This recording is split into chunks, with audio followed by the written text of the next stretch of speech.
वर्त करे माँ अहोई, संतान हित यशमान, आशीष दे माँ अहोई, पूर्ण हो सब काम। माता पूज्य अहोई, रखे पुत्र का ध्यान, धन धान्य सुख समृद्धि पाए, परिवार महान। आप सभी को अहोई अष्टमी की ढेर सारी शुभकामनाएं। अहोई माता सभी की संतानों की रक्षा करे और निसंतानों को संतान सुख प्रदान करे। अहोई अष्टमी हिंदू धर्म में माताओं द्वारा अपने पुत्रों और अपनी संतान की लंबी आयु और सुखमय जीवन के लिए रखा जाने वाला एक महत्वपूर्ण व्रत है और यह व्रत विशेष रूप से उत्तर भारत में मनाया जाता है, जहां माताएं अहोई माता की पूजा करके निर्जला उपवास रखती हैं और कार्तिक मास के कृष्ण पक्ष की अष्टमी तिथि को यह व्रत रखा जाता है। दिन भर उपवास रखने के बाद शाम को तारों की छांव में अहोई माता की पूजा करके तारों को अर्घ देकर व्रत की कथा पढ़ी और सुनी जाती है और उसके बाद व्रत खोला जाता है। तो आइए जानते हैं, आज हम सब इस शुभ अवसर पर अहोई माता की कथा का श्रवण करेंगे। आप सभी अपनी अपनी संतान की सुख समृद्धि, उनके उज्जवल भविष्य और उनकी दीर्घायु की कामना के लिए कमेंट बॉक्स में अहोई माता की जय जरूर लिखिएगा।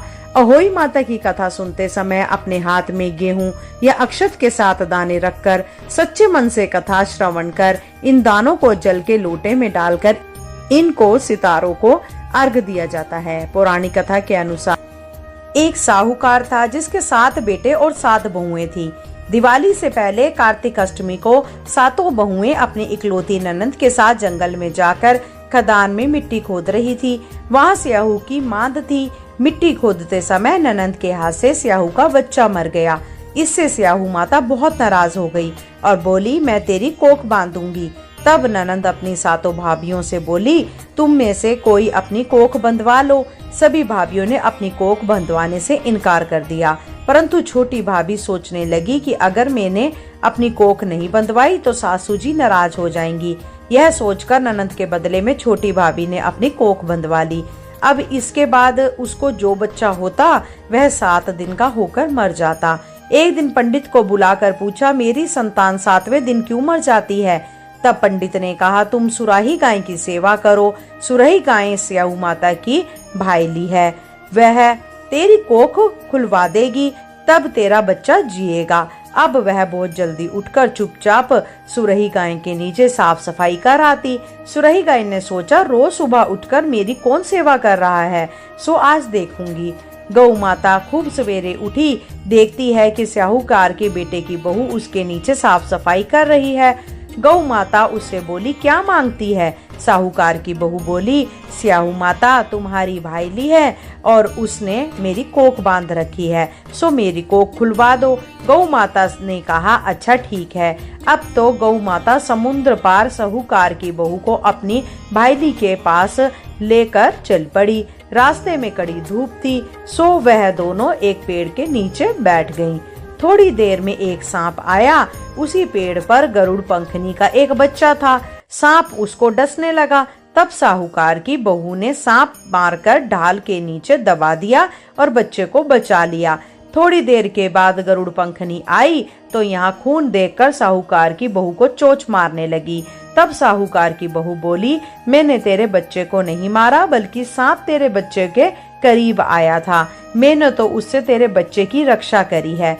यह सुनकर गरुड़ पंखनी बोली, मांग तू क्या मांगती है? वह बोली, 7 समुद्र पर स्याहू माता रहती है, हमें तू उसके पास पहुंचा दे। तब गरुड़ पंखनी ने दोनों को अपनी पीठ पर बिठाकर स्याहू माता के पास पहुंचा दिया।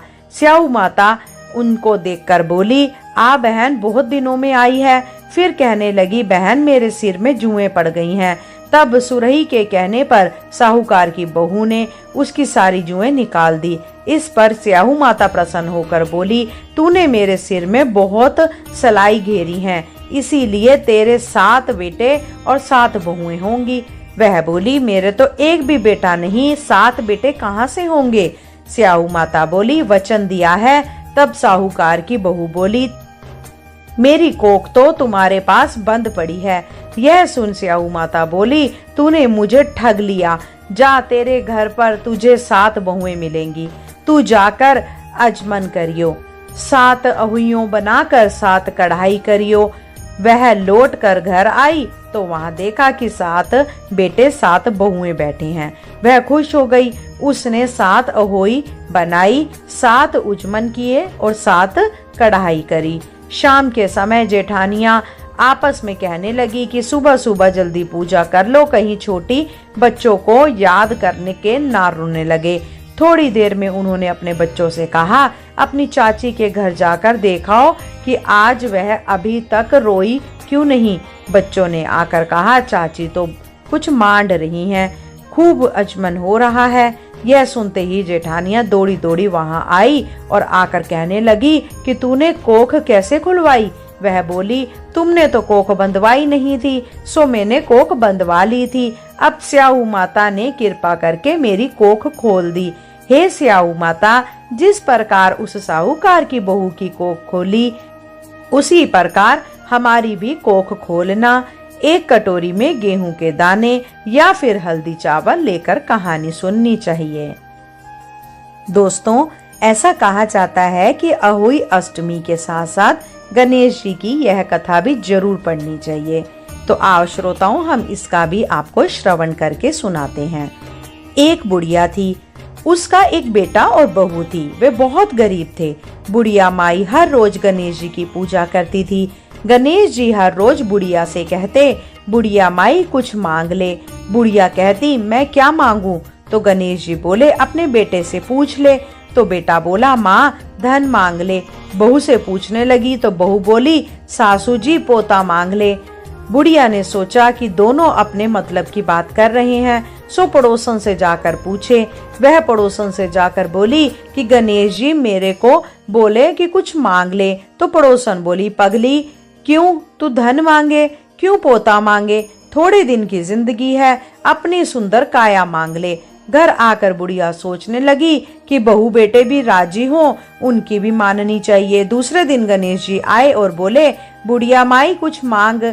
बुढ़िया ने कहा, मुझे सुंदर काया दे, सोने के कटोरे में पोते को दूध पीता देखूं, अमर सुहाग दे, निरोगी काया दे, भाई दे, भतीजे दे, सारा परिवार दे, सुख दे, मोक्ष दे। गणपति जी ने कहा, बुढ़िया माई तूने तो मुझे ठग लिया, सब कुछ मांग लिया, अब जैसा बोला है वैसा ही हो जाएगा। और गणेश जी अंतर ध्यान हो गए। अब बुढ़िया माई के यहाँ सब कुछ वैसा ही हो गया। हे गणेश जी महाराज, जैसे बुढ़िया माई को दिया वैसे सबको देना। अहोई अष्टमी गणपति जी की दूसरी कथा। एक दिन गणेश जी महाराज चुटकी में चावल और चम्मच में दूध लेकर घूम रहे थे कि कोई मेरी खीर बना दो।